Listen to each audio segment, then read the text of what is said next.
Hello friends, welcome to exam accepted. आज हम बात करेंगे आरआरबी ग्रुप डी 18 सितंबर को सेकंड शिफ्ट और थर्ड शिफ्ट में पूछे गए मैथ के क्वेश्चन इंक्लूड हैं, जो कि 100% रियल क्वेश्चन है। कुछ स्टूडेंट ने यहाँ पर व्हाट्सएप ग्रुप में क्वेश्चन भेजे हैं जो कि आपके 18 सितंबर को आरआरबी ग्रुप डी एग्जाम में पूछे गए हैं। पहला क्वेश्चन स्क्रीन पर लगा हुआ, जिसने एग्जाम दिया होगा उसको पता होगा। देखिए, क्वेश्चन यहाँ पर सिक्वेंस में नहीं है, तो आप लोग देख लीजिएगा कौन सा क्वेश्चन सेकंड शिफ्ट में आया हुआ है, कौन सा क्वेश्चन थर्ड शिफ्ट में आया हुआ है। चलिए देखते हैं। एक 800 मीटर लंबी ट्रेन 90 किलोमीटर प्रति घंटा की रफ्तार से दौड़ती है। यदि वह 50 सेकंड में एक पुल को पार करती है तो पुल की लंबाई मीटर में कितनी होगी। सिंपल क्वेश्चन है, सिर्फ आपको वैल्यू पुट करना था फॉर्मूला में। फॉर्मूला क्या होता है, d equal to S T. D यहाँ पर डिस्टेंस है, एस यहाँ पर स्पीड, टी यहाँ पर टाइम है। ये फॉर्मूला सभी को पता ही होगा। यहाँ पर कह रहे कि 800 मीटर लंबी ट्रेन, तो डिस्टेंस कितनी है, दूरी 800, ठीक है। यहाँ पर कह रहा है 50 सेकंड में एक पुल को पार करती है। देखिए, जब कोई ट्रेन किसी प्लेटफॉर्म को या पुल को या सुरंग को पार करती है तो उसकी लंबाई जुड़ जाती है डिस्टेंस में, ठीक है। तो यहाँ पर हम मान लेते हैं पुल की लंबाई x है, ठीक है। स्पीड दे रखा है आपको कितना, 90 किलोमीटर प्रति घंटा, ठीक है। अब देखिए, जो स्पीड है वो किलोमीटर प्रति घंटा में दे रखा है और हमसे जो दूरी पूछा है वो मीटर में पूछा है, ठीक है। तो हम इसको चेंज करेंगे मीटर प्रति सेकंड में। मीटर प्रति सेकंड में चाहे चेंज करने के लिए क्या करना पड़ता है, 5/18 से गुणा करते हैं, ठीक है, सभी को पता ही होगा। अब यहाँ पर टाइम कह रहा है कि 50 सेकंड में पार करती है पुल को, तो यहाँ 50 से गुणा कर देंगे, ठीक है। चलिए काटते हैं इसको। तो यहाँ से काटोगे 5 बार कट जाएगा, गुणा करोगे 25 और 125, कितना हो जाएगा 125 यानी 1250, ठीक है। इक्वल टू यहाँ पर कितना है 800 प्लस एक्स, ठीक है। 800 उधर चला जाएगा आपका, तो एक्स इक्वल टू क्या हो जाएगा, चलिए 850 माइनस 1250 माइनस 800 क्या हो जाएगा यहाँ पर 054। एक्स इक्वल टू यहाँ पर आ गई पुल की लंबाई कितनी, 450 मीटर। यही आपका करेक्ट आंसर हो जाएगा। क्लियर है। अगला क्वेश्चन देखते हैं। यदि एक वृत्त का क्षेत्रफल 9 पाई वर्ग सेंटीमीटर है तो इसकी परिधि क्या होगी। तो देखिए, वृत्त का क्षेत्रफल क्या होता है, वृत्त का क्षेत्रफल होता है पाई आर स्क्वायर, और ये दे रखा है कितना 9 पाई दे रखा है। तो यहाँ से काटोगे आप, पाई से पाई कट जाएगा और यहाँ पर हो जाएगा R equal to under root में 9 हो जाएगा, और 9 जो होता है वो 3 का वर्ग होता है। तो यहाँ पर त्रिज्या हमारी निकल के आ गई कितनी, 3 सेंटीमीटर निकल के आ गई।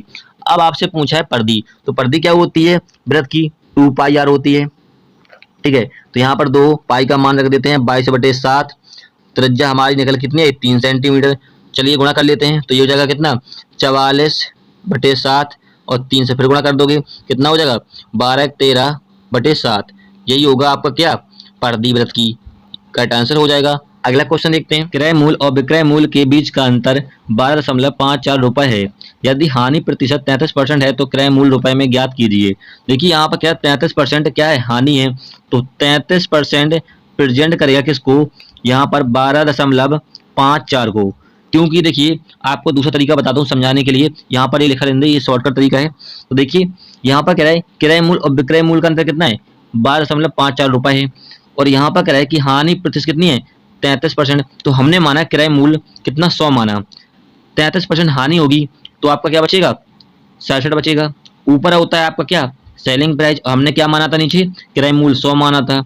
अब देखिए, विक्रय मूल्य और क्रय मूल्य का अंतर आपको कितना दे रखा है 12.54, तो इनका अंतर देखिए कितना है 33 है, ठीक है। यही प्रेजेंट करेगा किसको, आपको 12.54 को। फिर आपसे क्रय मूल्य पूछा है, ठीक है, क्या पूछा क्रय मूल्य, तो हम यहाँ पर डायरेक्ट कर देंगे कि इसको हटाओगे तो यहाँ पर लग जाएगा आपका क्या 100, और यहाँ से दशमलव हटाओगे तो यहाँ पर, ठीक है, यहाँ से कट जाएगा, और 33 से काटोगे तो ये कटेगा पूरा पूरा 7 कटेगा आपका 8 × 24 38, 38 बार कटेगा, तो 38 हो जाएगा आपका क्या यहाँ पर क्रय मूल्य। क्रय मूल्य कितना होगा 38 रुपए होगा। यही आपका आंसर हो जाएगा, ठीक है। हमें इतना करने की जरूरत नहीं है, इसलिए हम यहाँ पर कहते हैं कि आपको शॉर्टकट तरीका बताता हूँ। चलिए अगला क्वेश्चन देखते हैं। 3 वर्ष और 4 महीने के लिए 1400 रुपए की राशि पर साधारण ब्याज 700 रुपए है। प्रति वर्ष ब्याज की दर प्रतिशत में कितनी होगी। आपको रेट परसेंट ज्ञात करना है।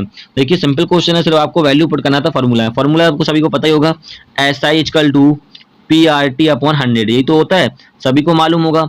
अब यहाँ पर देखिए, सिंपल इंटरेस्ट यानी आपको साधारण ब्याज कितना दे रखा है 700 रुपए, तो यहाँ पर 700 पुट करेंगे। प्रिंसिपल कितना है 1400 रुपए मूलधन। रेट परसेंट हमें निकालना है। अब यहाँ पर देखिए, टाइम जो है वो 3 वर्ष और 4 महीने के लिए कहा गया है, तो 3 वर्ष को लिख सकते हैं हम, क्या ले सकते हैं भारतीय 36 महीने लिख सकते हैं हम लोग। अब यहाँ पर क्या 4 महीने, तो 4 को और जोड़ देंगे तो टोटल हो जाएगा आपका कितना 40 महीने। ठीक है, तो 40 गुणित क्या हो जाएगा। अब देखिए जो महीने में निकल के आ गया हमारा 40 महीने, तो एक वर्ष में कितने महीने होते हैं 12, तो 12 से करेंगे हम भाग। क्यों करेंगे, क्योंकि हमें साल में चेंज करना है और यहाँ पर कह रहा है प्रति वर्ष। ठीक है, तो देखिए फॉर्मूला में 100 होता है, 100 नीचे रख देंगे हम इसको। ठीक है, चलिए काटते हैं। तो यहाँ से 2 बिंदी से 2 बिंदी कट जाएंगी और यहाँ से आप काटोगे तो ये से ये कट जाएगा आपका, और यहाँ से काटोगे 7 दूनी 14, 7 दूनी 14, और यहाँ से काटोगे ये 5 बार कट जाएगा आपका। और कट रहा है, हाँ ये कटेगा आपका, ये कटेगा 4 तिया 12 कट जाएगा, गुणा कर दोगे यहाँ पर तो r बराबर रेट परसेंट आपका आएगा 15%। 15% आपको क्या होगा, करेक्ट आंसर हो जाएगा, यही होगा रेट परसेंट। अगला क्वेश्चन देखते हैं। धारा के अनुकूल और धारा के प्रतिकूल एक नाव की गति क्रमशः 10 किलोमीटर प्रति घंटा और 8 किलोमीटर प्रति घंटा है, तो शांत जल में नाव की गति ज्ञात करना है, यानी x का मान ज्ञात करना है। तो देखिए यहाँ पर करें धारा का अनुकूल कितनी है, यहाँ पर स्पीड 10 किलोमीटर प्रति घंटा। धारा के अनुकूल की बात करें तो यहाँ पर हो जाएगा x plus y equal to कितना 10 किलोमीटर प्रति घंटा। फिर कह रहा है कि धारा के प्रतिकूल कहे तो यहाँ पर क्या हो जाती है, स्पीड माइनस हो जाती है, x माइनस वाई बराबर कितना हो जाएगा 8 किलोमीटर प्रति घंटा। अब इन दोनों इक्वेशन को हम सॉल्व करेंगे तो यहाँ से कट जाएगा ये हो जाएगा 2x बराबर 18, काटोगे 2 से तो x इक्वल टू क्या हो जाएगा 9 किलोमीटर प्रति घंटा। तो यहाँ पर आपकी निकल के आ गई क्या, शांत जल में नाव की गति, बोट की गति, यही आपका राइट आंसर हो जाएगा। यदि आपसे धारा की गति पूछे तो आप यहाँ पर पुट कीजिएगा तो आपका बाई का मान निकल के आ जाएगा, यानी धारा गति निकल के आ जाएगी कितनी 1 किलोमीटर प्रति घंटा। लेकिन हमसे पूछा था शांत जल में नाव की गति, तो आपका 9 किलोमीटर प्रति घंटा का राइट आंसर हो जाएगा। अगला क्वेश्चन देखते हैं। 15 संख्याओं का माध्य 40 है, यदि दो संख्या 45 और 35 को हटा दिया जाता है तो शेष संख्याओं का माध्य कितना होगा। देखिए माध्य का मतलब होता है एवरेज, औसत से। तो यहाँ पर कह रहा है कि 15 संख्याओं का औसत कितना है 40 है। फिर यहाँ पर कह रहा है कि दो संख्याओं को हटा दिया जाता है, कौन कौन सी 45 और 35। शेष संख्याओं का माध्य का मतलब औसत ज्ञात करना है। तो देखिए दो संख्याओं को हटा देंगे, 15 संख्या हमारी 3 दो हटा देंगे, कितना बचेगा 13। तो शेष का पूछ रहा है तो 13 हम नीचे रखेंगे इस प्रकार से। चलिए इसको सॉल्व करते हैं। तो देखिए यहाँ पर हो जाएगा 15 चौको 60 600, और यहाँ पर कितना हो जाएगा 10 और 8 80 बचेगा, और यहाँ पर 13 घटाओगे हो जाएगा आपका 520 बटे 13, काटोगे 13 चौको 52, ये हो जाएगा 40। 40 आपका क्या होगा शेष संख्याओं का माध्य या औसत होगा, ये आपका राइट आंसर हो जाएगा। अगला क्वेश्चन देखते हैं। यदि 10 पुस्तकों का लागत 5 वस्तुओं के विक्रय मूल्य के बराबर है तो लाभ प्रतिशत ज्ञात कीजिए। आपको प्रॉफिट परसेंट ज्ञात करना था। देखिए यहाँ पर कह 10 पुस्तकों का लागत मूल्य, तो 10 पुस्तकों का कॉस्ट प्राइस। देखिए कॉस्ट प्राइस को ही कहते हैं क्रय मूल्य, उसको ही बोलते हैं खरीदना, उसको ही बोलते हैं लागत मूल्य। ठीक है, कह रहा है कि 5 पुस्तकों के विक्रय मूल्य यानी सेलिंग प्राइस के बराबर है। ठीक है, तो चलिए यहाँ पर सेलिंग प्राइस इधर आ जाएगा, ये हो जाएगा आपका सीपी यानी cost price upon selling price equal to 5/10। ठीक है, अब यहाँ से काट दोगे तो क्या हो जाएगा 1/2। अब देखिए हमें निकालना है प्रॉफिट ज्ञात करने के लिए क्या करते हैं, इन दोनों का अंतर देखो कितना है 1 है। गणना किस पे करते हैं हम, कॉस्ट प्राइस पे। कॉस्ट प्राइस कितना 1 है, नीचे रखेंगे 1। परसेंट में ज्ञात करने के लिए क्या करते हैं हम लोग 100 से मल्टीप्लाई, काटोगे तो यहाँ पे कितना आएगा 100%। 100% आपको क्या होगा प्रॉफिट होगा, यही आपका राइट आंसर हो जाएगा। अगला क्वेश्चन देखिए, इसका आपको लासा ज्ञात करना था, एलसीएम ज्ञात करना था। तो यहाँ पर लिखा हुआ है 3/5, 9/20, 18/25। देखिए जब आपको एलसीएम लासा ज्ञात करना होता है, जब भिन्न के रूप में संख्या दे रखी होती हैं, तो ऊपर का होता है आपका लासा लेना होता है, ठीक है, और नीचे का आपको मासा लेना होता है। ठीक है, जब आपको लासा कहे तो ऊपर को मासा और नीचे का लासा, भिन्न के रूप में जब संख्या दे रखी हो। तो देखिए ऊपर का यदि मासा लोगे आप, सॉरी लासा लोगे 3, 9, 18 का कितना आएगा 18 आपका क्या आएगा लासा आएगा। तो देखिए अब यहाँ पर नीचे का लेना है आपको मासा 5, 20, 25 का। तो मैंने आपको बताया जब दो से अधिक संख्याओं का मासा लेना हो तो सबसे अच्छी ट्रिक क्या होती है, किन्हीं दो संख्याओं का अंतर देखिए जिनका अंतर सबसे कम हो। तो देखिए यहाँ पर इनका अंतर क्या है 15 है और इनका अंतर कितना है 5 है। तो हमें देखना है सबसे कम अंतर किसका है, यहाँ पर सबसे कम अंतर है 5 का, तो यहाँ पर इसको नहीं देखेंगे। क्या 5 से ये तीनों संख्या डिविजिबल हैं 5, 20, 25, हाँ है, तो 5 हो जाएगा आपका मासा, और यही होगा आपका क्या इस भिन्न का लासा, 18/5 का आंसर हो जाएगा। क्लियर है।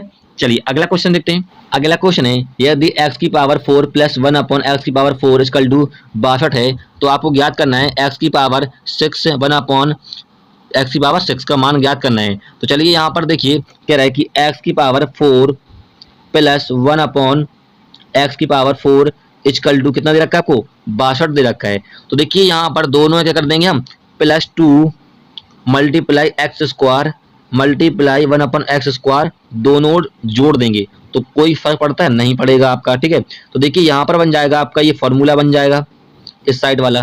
ठीक है, तो ये हो जाएगा आपका x square plus 1 upon x square का होल स्क्वायर लिख सकते हैं। तो देखिए यदि आप इनको काट भी दोगे तो कोई फर्क नहीं पड़ता है। ठीक है, तो यहाँ हो जाएगा आपका 64 हो जाएगा। अब यहाँ पर देखिए 64 जो होता है वो 8 का होल स्क्वायर होता है। अब दोनों होल स्क्वायर हैं तो हम यहाँ से स्क्वायर से स्क्वायर काट दोगे तो यहाँ पर बचेगा आपका क्या, X square plus 1 upon x square equal to 8 हो जाएगा। अब देखिए हमसे पूछा है यहाँ पर एक्स की पावर 6 अपॉन 1 अपॉन एक्स की पावर 6, तो दोनों क्या कर देंगे हम क्यू कर देंगे, घन कर देंगे। तो चलिए हम क्यू कर लेते हैं दोनों। यहाँ पर ओपन करोगे तो क्या बचेगा, यहाँ पर हो जाएगा एक्स की पावर 6 1 अपॉन एक्स की power 6 plus 3 multiply x square multiply 1 upon x square, कोष्टक में हो जाएगा आपका एक कोष्टक में एक्स स्क्वायर प्लस के 1 अपॉन का एक्स स्क्वायर। ठीक है, इक्वल टू में क्या हो जाएगा, 8 का क्यू कितना होता है, 512 होता है। तो देखिए यहाँ पर हो जाएगा, ये तो कट जाएगा तो यहाँ पर बचेगा क्या, एक्स की पावर 6 प्लस 1 अपॉन एक्स की पावर 6 प्लस 3। अब यहाँ पर देखिए यहाँ पर x square plus 1 upon x का मान क्या है, तो यहाँ पर देख पाओगे ये दे रखा है आपको। ठीक है, 8 दे रखा है तो 8 से गुणा कर दोगे, इक्वल टू कितना 512, ये वहाँ चला जाएगा आपका तो क्या बचेगा, तो एक्स की पावर 6 अपॉन 1 अपॉन एक्स की पावर 6 इक्वल टू 512 8 या 24। ठीक है, तो यहाँ पर क्या बचेगा, घटाओगे तो 8 बचेगा और यहाँ भी 8 और यहाँ पर 4, तो 448 क्या होगा आपका आंसर हो जाएगा, यही पूछा था। अगला क्वेश्चन देखते हैं, एक त्रिभुज के दो कोणों का अनुपात कितना है, 7:3 है।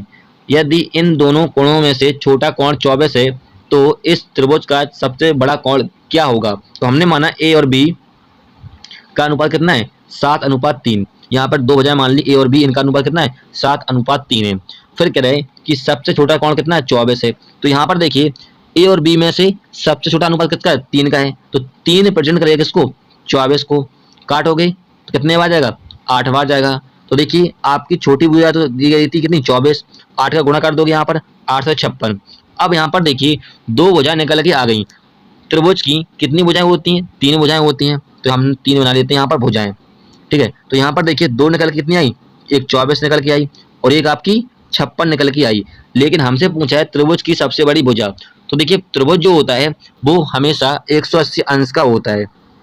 ठीक है, हमारी दो भुजा कितनी है, एक है 56, दूसरी कितनी है 24, जोड़ दो कितना हो जाएगा, ये 80 हो जाएगा। और तीनों भुजाओं का अंश कितना होता है, 180 अंश होता है।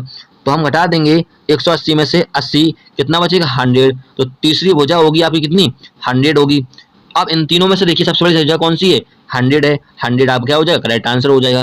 क्लियर है, चलिए अगला क्वेश्चन देखते हैं, द्विघात समीकरण का मूल क्या होगा। तो देखिए यहाँ पर आपको समीकरण दे रखा है तो इसके आपको अवयव ज्ञात करना है, यानी मूल, द्विघात मूल ज्ञात करना है। तो चलिए यहाँ पर इसके गुणनखंड कर लेते हैं। ठीक है, तो यहाँ पर हो जाएगा x square plus 3x minus के 154। हमें ऐसा सोचना है कि गुणा करने पर हमें 54 मिल जाए, जोड़ने या घटाने पर कितना मिल जाए, 3 मिल जाए। तो यहाँ पर देखेंगे 11 गुणा 14 करेंगे, कितना हो जाएगा 14, हाँ हो जाएगा। तो देखिए यहाँ पर हो जाएगा आपका एक्स स्क्वायर प्लस के 14x माइनस के 11x माइनस 54 इक्वल टू 0। तो हमें देखिए हम 11 और 14 गुणा कर देंगे तो 154 मिल जाएगा। हम इस 14 में से 11 घटा दोगे तो क्या मिल जाएगा, 3 मिल जाएगा। तो चलिए यहाँ पर x कॉमन ले लोगे तो यहाँ क्या हो जाएगा, x प्लस 14, और यहाँ पर माइनस के 11 कॉमन ले लोगे क्या बचेगा, x प्लस के 14 इक्वल टू 0। तो यहाँ पर देखिए x का मान एक होगा आपका माइनस के 14 और एक होगा आपका 11, यही होंगे आपके दो द्विघात मूल समीकरण। ठीक है, यही आपके पूछे थे x के मान। अगला क्वेश्चन देखते हैं, यदि 1000 रुपए को a और b के बीच 3:2 के अनुपात में विभाजित किए जाते हैं तो a का कितना प्राप्त होगा। तो a का राशि पूछा है, कितना प्राप्त होगा। तो देखिए यहाँ पर a और b का अनुपात दे रखा कितना है, 3:2, और इनके बीच जो रुपए दे रखे हैं कितने, 1000 रुपए का योग कितना है इन दोनों का। तो देखिए इन दोनों के अनुपात का योग कितना है, 5 यूनिट है, और यही प्रेजेंट करेगा किसको, 1000 को। काटोगे तो कितने बार कट जाएगा, 200 बार। हमसे पूछा है किसका, ए का, तो ए का अनुपात कितना है, 3 है, 3 से गुणा कर दोगे तो कितना होगा, 600 रुपए होगा ए का प्राप्त होंगे ए को, ठीक है, ए की राशि होगी। ये पूछा था। अगला क्वेश्चन देखते हैं। अगला क्वेश्चन पूछा गया था, इसका आपको मान ज्ञात करना था, तो इस क्वेश्चन का आंसर सभी लोग कमेंट में देंगे क्या होगा इसका आंसर। अगला क्वेश्चन देखते हैं। ए और बी एक साथ 6 दिनों में एक कार्य को पूरा कर सकते हैं। यदि बी अकेला 10 दिनों में कार्य को पूरा करता है तो ए अकेला इस कार्य को कितने दिनों में पूरा कर सकता है। तो देखिए यहाँ पर कह रहा है कि ए प्लस बी किसी कार्य को कितने दिन में कर रहा है, 6 दिन में कर रहे हैं, और बी अकेला उसी कार्य को कितने दिन में, 10 दिन में कर रहा है। तो ए अकेला कितने दिन में करेगा ये पूछ रहा है आपसे, ठीक है। तो यहाँ पर क्वेश्चन मार्क लगा दिया। तो देखिए यहाँ से निकालेंगे क्या, हम टोटल वर्क निकालेंगे और इफिशियंसी निकालेंगे, क्षमता निकालेंगे, ठीक है। तो देखिए क्षमता या टोटल वर्क निकालने के लिए क्या करना पड़ता है, आप 10 और 6 का एलसीएम ले लीजिए, या फिर इन दोनों को मन ही मन में काटिए, जैसा कि यहाँ पर हम काटते हैं। शॉर्टकट तरीका होता है ये, 5 दूनी 10 और दोनों कट जाए एक ही पाले से, तो 5 दूनी 10 और यहाँ पर हो जाएगा आपका कितना, 3 दूनी 6, तो यहाँ पर हो गया 5 और 3। देखिए जो टाइम होता है वो हमेशा क्षमता का अपोजिट होता है, उल्टा होता है। तो 5 यहाँ हो जाएगा और 3 यहाँ हो जाएगा, ठीक है। अब यहाँ पर देखिए ए और बी की इफिशियंसी कितनी है, टोटल 5 यूनिट है यहाँ पर, ठीक है। बी की अकेली कितनी है, 3 यूनिट है। तो यहाँ पर ए की कितनी रखें कि 5 हो जाए, तो यहाँ पर हम 2 रखेंगे तभी तो होगा, 3 2 5 यहाँ पर होगा, ठीक है। अब हमें निकालना टोटल वर्क, तो देखिए बी का एफिशिएंसी कितनी है, 3 है, बी कर रहा है 10 दिन में, गुणा कर दोगे तो 10 30, तो यहाँ पर निकल के आ गया क्या, टोटल वर्क, काम कितना है, ठीक है। तो काम निकल के आ गया। अब आपसे पूछा है ए अकेले कितने दिनों में काम को पूरा करेगा, तो ए का एफिशिएंसी कितनी है, 2 है, 2 का भाग देंगे हम 30 में, कितने आ जाएगा, 15, 15 दिनों में करेगा ए, सिंपल है, क्लियर है, 15 दिनों में करेगा, यही आपका करेक्ट आंसर हो जाएगा। अगला क्वेश्चन देखते हैं। बी के पास 32 पेन, 24 पेंसिल और 16 रबड़ हैं। यदि बी इन तीनों वस्तुओं को ऐसे कितने सेट बना सकता है कि कोई भी वस्तु शेष ना बचे। जब भी ऐसा कहे कोई भी शेष वस्तु ना बचे और सेट बनाना हो, तो आपको क्या करना है, 32 और 24 16 का लेना है आपको मासा, क्या लेना है, एचसीएफ मासा लेना है। देखिए मैंने आपको बताया कि जब 2 या 2 से अधिक संख्या दे रखी है और उनका मासा लेना है, तो आपको देखना है किन्हीं 2 संख्याओं का अंतर, जिनका अंतर सबसे कम हो। तो देखिए यहाँ पर अंतर कितना है, 8 है, और यहाँ भी कितना है, 8 है। जब दोनों का 8 है तो कोई प्रॉब्लम नहीं है। क्या 8 से ये तीनों संख्या कट जाएंगी, 32 24 16, हाँ कट जाएंगी, तो 8 हो जाएगा आपका मासा। ये होती है सिंपल ट्रिक। देखिए जब संख्याएं आपको काफी बड़ी दे रखी हो और उनका अंतर ज्यादा हो, जैसे 500 600 अंतर हो, तो आप क्या कीजिएगा, सीधा भाग दीजिएगा 24 का 32 में, ऐसे प्रकार से निकालेंगे। जब आपको जो संख्या है वो सिंपल दे रखी हो और आपको अंतर भी निकल रहा है उनका, ठीक है, तो आप डायरेक्ट कर सकते हो, ठीक है। मिनटों का काम सेकंड में हो जाता है। चलिए अगला क्वेश्चन देखते हैं। यदि एक बहुभुज का आंतरिक कोण कितना है, 108 है, तो यह है, तो आपको ज्ञात करना है ये पंचकोण है या मतलब कौन सा बहुभुज है, ये आपको ज्ञात करना है। तो देखिए यहाँ पर कह रहा है कि आंतरिक कोण कितना है, इंटरनल ट्रायंगल 108 है। तो आपने पढ़ा होगा कि यहाँ पर इंटरनल इक्वल टू कितना दे रखा है, 108 दे रखा है। तो आपने पढ़ा होगा इंटरनल प्लस एक्सटर्नल यानी भागकोण इक्वल टू 180, ये पढ़ा होगा, आंतरिक कोण प्लस भागकोण इक्वल टू 180 पढ़ा होगा। तो देखिए यहाँ पर हमें दे रखा कितना, आंतरिक कोण 108, तो यहाँ पर पुट करोगे 108 प्लस भागकोण इक्वल टू कितना हो जाएगा, 180, ये यहाँ पर चलेगा, तो आपका भागकोण निकल के कितना आएगा, 72 आ जाएगा, 72 अंश। अब आपको 72 निकल के आया भागकोण, तो आपने पढ़ा होगा कि किसी भी बहुभुज का भागकोण कितना होता है, भागकोण हमेशा होता है 360, किसी भी बहुभुज का हो, चाहे वो पंचकोण हो चाहे 6 कोण हो, मतलब षटकोण हो या फिर त्रिभुज हो, ठीक है, उनका हमेशा भागकोण कितना होता है, 360 होता है, ठीक है। तो देखिए हमें भागकोण कितना दे रखा है, 72, 72 से हम भाग देंगे, ये पूरा पूरा कट जाएगा क्या, 5 बार, तो 5 कोण होंगे, यानी 5 कोने होंगे, 5 कोण का मतलब 5 पंचभुज होगा, पंचभुज आपका करेक्ट आंसर हो जाए, 5 भुजाएं होंगी, सीधी सीधी बात है यहाँ पर, ठीक है, तो पंचभुज होगा, क्लियर है। चलिए अगला क्वेश्चन है, 3, 8, 12 का चौथा समानुपातक क्या होगा। तो आपको चौथा समानुपातक ज्ञात करना है। देखिए यहाँ पर लिखा हुआ है 3, 8, 12, चौथा समानुपातक की बात करें तो यहाँ पर आप मान लीजिए ए, बी और सी, मैं समझाने के लिए बता रहा हूँ। फॉर्मूला क्या होता है, जब चौथा समानुपातक ज्ञात करना होता है, बी इंटू सी अपन ए, यही तो होता है। तो यहाँ पर हो जाएगा 8 × 12 बटे 3, 3 से काटोगे 4 कट जाएगा, यहाँ पर गुणा कर दोगे 32, 32 आपका क्या होगा, करेक्ट आंसर हो जाएगा। ये होगा आपका चौथा अनुपातक, यानी क्वेश्चन मार्क के स्थान पर क्या होगा, 32 होगा, क्लियर है। अगला क्वेश्चन देखते हैं। 3 क्रमादेश संख्याओं का योग कितना है, 126 है, तो सबसे बड़ी संख्या ज्ञात कीजिए। तो हमने माना यहाँ पर एक संख्या x है, फिर कह रहा है क्रमागत की बात करें लगातार, तो x + 1 हो जाएगा और x + 2 हो जाएगा। तो यहाँ पर हमने 3 संख्या मान ली जैसा कि उसने कहा है, ठीक है। इनका योग तो ये हो जाएगा x प्लस 1 और x प्लस 2 इक्वल टू कितना है यहाँ पर दे रखा है आपको 126। तो यहाँ पर देखिए कितना x कितना 3x हो जाएगा प्लस 2 और 1 कितना 3 इक्वल टू कितना हो जाएगा 126 हो जाएगा। ये यहाँ पर चला जाएगा तो ये हो जाएगा 3x इक्वल टू 123 और 23 से काटोगे तो ये कटेगा x इक्वल टू कितने बार 41 बार कट जाएगा, ठीक है। अब x का मान हमें कितना पता है 41 41 है। तो हमसे पूछा है सबसे बड़ी संख्या, तो सबसे बड़ी संख्या क्या होगी x प्लस 2 होगी। तो यहाँ पर x प्लस 2 में x का मान पुट कर देंगे तो 41 प्लस 2 कितना हो जाएगा 43 43, ये आपका राइट आंसर हो जाएगा। क्लियर है। अगला क्वेश्चन देखते हैं। अली 2 मिनट और 30 सेकंड में 30 मीटर की दूरी तय करता है तो उसकी गति किलोमीटर प्रति घंटा में ज्ञात कीजिए। तो यहाँ पर देखिए किलोमीटर घंटा में आपको ज्ञात करना है, बस फॉर्मूला में आपको वैल्यू पुट करना था। फॉर्मूला क्या होता है d equal to S T, कई बार बताया मैंने। d यहाँ पर डिस्टेंस, एस यहाँ पर स्पीड, टी यहाँ पर टाइम। तो यहाँ पर कह रहा है कि 300 मीटर की दूरी, दूरी कितनी है 300 मीटर। अब टाइम जो है आपको दे रखा है कितने में 2 मिनट और 30 सेकंड। तो 2 मिनट को लिख सकते हैं कितना 120 सेकंड ले सकते हैं।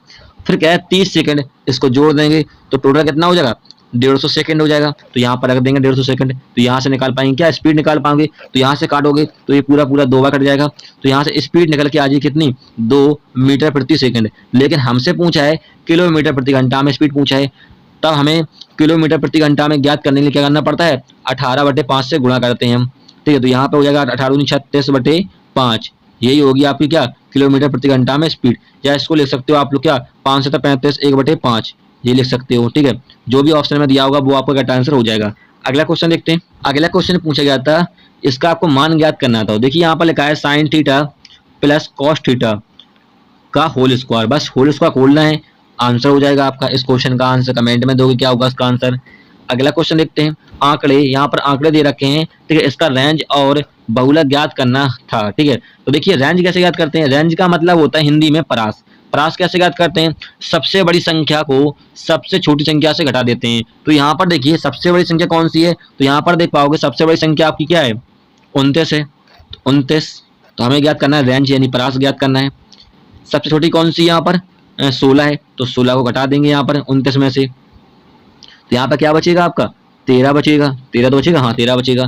फिर आपसे पूछा है बहुलक, यहाँ पर लिखा बहुलक भी ज्ञात कीजिए। बहुलक का मतलब इंग्लिश में बोलते हैं मोड। मोड कैसे ज्ञात करते हैं, जो संख्या जितने सबसे ज्यादा बार रिपीट होती है, यानी जो यहाँ पर संख्या दे रखी है इनमें से कौन सी संख्या सबसे ज्यादा बार रिपीट हुई है वही होता है बहुलक यहाँ पर। तो बहुलक यहाँ पर देखिए सबसे ज्यादा बार रिपीट कौन सी संख्या हुई है, तो देखिए 17 एक बार रिपीट हुई है, 2 बार, 18 आपकी 3 बार रिपीट हुई है। तो 18 ही हो जाएगा क्या आपका आंसर हो जाएगा। 18 क्या है सबसे ज्यादा बार रिपीट हुई है, तो ये हो जाएगा आपका बहुलक, इसे बोलते हैं मोड, ठीक है। ये आपके दोनों करेक्ट आंसर हो जाएंगे। अगला क्वेश्चन देखते हैं। जी एक कार करने में एस से 2 गुना अधिक तेज है। फिर कह रहा है यदि जी एस से 23 दिन कम काम करता है, उन्हें मिलकर कार करने में कितने दिन लगेंगे। तो देखिए यहाँ पर कह रहा है जी एस से कितना अधिक है 2 गुना तेज है। तो यहाँ पर हम मान लेते हैं इसको x, ये हो जाएगा आपका 2x, ठीक है। फिर यहाँ पर कह रहे हैं जी एस से 30 दिन कम काम करता है या कर सकता है। तो देखिए कम या अधिक की बात हो तो हमेशा अंतर होता है, क्या होता है अंतर। तो इन दोनों का अंतर कितना है x यूनिट है, ठीक है। तो यहाँ पर कितना क्या 30 दिन काम करता है, तो x प्रेजेंट करेगा किसको 30 को, ठीक है। तो x इक्वल टू जब 30 है तो यहाँ पर s करेगा 30 दिन में और g करेगा कितने दिन में 60 दिन में। अब हमें पता है कि g कर रहा है 60 दिन में और s कर रहा है 30 दिन में। तो चलिए यहाँ पर g कर रहा है कितने दिन में 60 दिन में और s कर रहा है कितने दिन में 30 दिन में। तो यहाँ से हम निकालेंगे टोटल वर्क और निकालेंगे इफिशिएंसी, क्षमता निकालेंगे, ठीक है। तो देखिए हम यहाँ पर 60 और 30 का लेंगे लासा, ठीक है। तो यहाँ पर कितना आएगा 60 ही आएगा, ये आपका निकल आ जाएगा क्या टोटल वर्क, मतलब काम कितना है, ठीक है। फिर देखिए इफिशिएंसी निकालेंगे। तो देखिए जी कर रहा है 60 दिन में, 60 का भाग देंगे 60 में हम, कितने बार जाएगा एक बार, तो जी की इफिशिएंसी कितनी 1 है। ऐसे ही यहाँ पर एस कर रहा है 30 दिन में, 30 का भाग देंगे हम 60 में, कितने बार जाएगा 2 बार। तो यहाँ पर एस की इफिशिएंसी निकल के आ गई। फिर आपसे कह रहा है कि उन्हें मिलकर कार करने में कितने दिन का समय लगेगा, यानी जी प्लस 7 में काम करेंगे तो कितने दिन काम लगेगा, यानी कितने दिन लगेंगे। तो देखिए यहाँ पर दोनों का एफिशिएंसी कितनी है, तो 1 और 2 कितना हो गया 3, तो दोनों का एफिशिएंसी कितने 3 यूनिट है। काम कितना था 60 था, बस 60 में हम 3 का भाग दे देंगे, कितनी बार जाएगा 20 बार। तो 20 दिन में करेंगे दोनों मिलकर काम, 20 दिन आपका करेक्ट आंसर हो जाएगा। क्लियर है। चलिए फ्रेंड्स, इतने क्वेश्चन मिले थे जो कि आपके 18 सितंबर को सेकंड शिफ्ट और थर्ड शिफ्ट में पूछे गए थे। वीडियो हेल्पफुल लगे तब उसे लाइक कीजिएगा। फिर मिलेंगे नेक्स्ट वीडियो में। जय हिंद।